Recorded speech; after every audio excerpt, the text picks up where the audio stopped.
नमस्कार दोस्तों, आपका स्वागत है मेरे YouTube channel advocate Ankit Singh पे। आज की वीडियो में हम जानेंगे कुछ इंपॉर्टेंट क्वेश्चंस जो आपसे इंटरव्यू में पूछे जा सकते हैं। ठीक है, जो एडवोकेट एनरोलमेंट का इंटरव्यू चल रहा है बार काउंसिल में, उससे रिलेटेड हम क्वेश्चंस की बात करेंगे।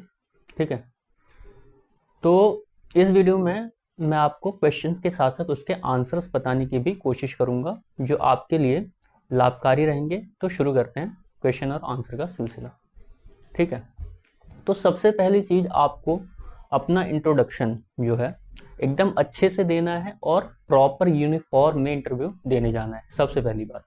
और इंटरव्यू देते समय आपको हर चीज़ पूरे कॉन्फिडेंस के साथ बोलनी है, बिल्कुल भी घबराना नहीं है। ठीक, पहली चीज़ तो ये है कि आपको एकदम कॉन्फिडेंस के साथ वहाँ जाना है।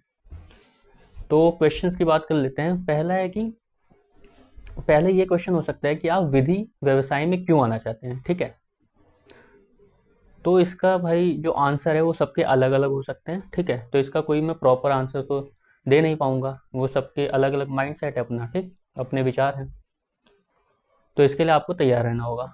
अब अगले क्वेश्चन की बात कर लेते हैं। तो इसमें ये पूछा जा सकता है कि जो नए कानून है तीनों, जैसे हो गया BNS, BNSS और BSA, इनकी फुल फॉर्म क्या है, पूरा नाम क्या है। ठीक है, तो BNS का है भारतीय न्याय संहिता, ठीक, 2023, और BNSS का है भारतीय नागरिक सुरक्षा संहिता 2023।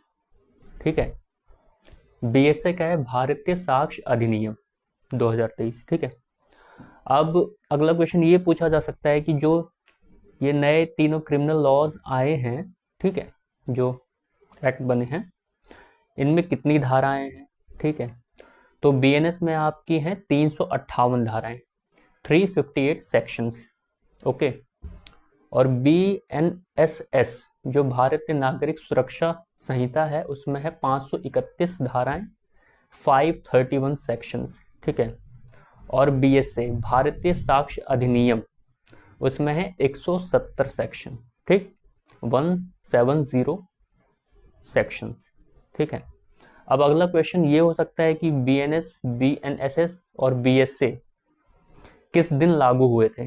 ठीक है, तो आपको फॉर श्योर एकदम अच्छे से याद होना चाहिए कि 1 जुलाई 2024 को ये तीनों कानून बिल जो है एक्ट बन गए थे। ठीक है, लागू हो गए थे, इम्प्लीमेंट हो गए थे। ठीक, अब अगला क्वेश्चन ये पूछा जा सकता है कि इन तीनों में चैप्टर्स कितने हैं। ठीक, तो BNS में है 20 चैप्टर्स, BNSS में है 39 चैप्टर्स, और BSA में है 12। ठीक है, 12 चैप्टर्स। ओके, अगला क्वेश्चन ये हो सकता है कि सब्सटेंटिव लॉ और प्रोसीजरल लॉ में क्या अंतर है। ठीक है, तो सीधा साधा क्या अंतर है। सब्सटेंटिव लॉ कौन से होते हैं, जो हमारे राइट्स और ड्यूटीज को बताते हैं। ठीक है, कर्तव्य और अधिकार को जो बताते हैं वो सब्सटेंटिव लॉ होते हैं। और प्रोसीजरल लॉ क्या होते हैं, जो उनकी प्रिवेल करने में मदद करते हैं। जो सब्सटेंटिव लॉ हमारी राइट्स और ड्यूटीज को बताते हैं, उसी को प्रोसीजरल लॉ लागू करवाते हैं। ठीक है, मतलब वो प्रिवेल करता है उसके थ्रू, प्रोसीजरल लॉ के। ये है डिफरेंस। ठीक है, अब ये पूछा जा सकता है कि जो नए क्रिमिनल लॉज हैं उनको राष्ट्रपति प्रेसिडेंट की एसेंट मतलब मंजूरी कब मिली थी। तो इसकी डेट है 25 दिसंबर 2023 को एसेंट मिली थी, एनेक्टमेंट डेट होगी। ठीक है, एक तरीके से। अब ये भी पूछा जा सकता है कि किन अपराधों में बिना वारंट के गिरफ्तार किया जा सकता है। तो ये तो बहुत ही नॉर्मल क्वेश्चन है। ठीक है, तो जो संज्ञेय अपराध होते हैं, ठीक है, उसमें बिना वारंट के अधिकार होता है पुलिस को कि वो आपको अरेस्ट कर सकती है। ठीक है, ओके। और आपसे ये भी पूछा जा सकता है कि भारत के संविधान में कितने अनुच्छेद हैं, आर्टिकल कितने हैं। तो 395 हैं। ठीक है, और ये भी पूछा जा सकता है कि भारत का संविधान कब लागू हुआ था। ये तो बच्चे को पता होगा।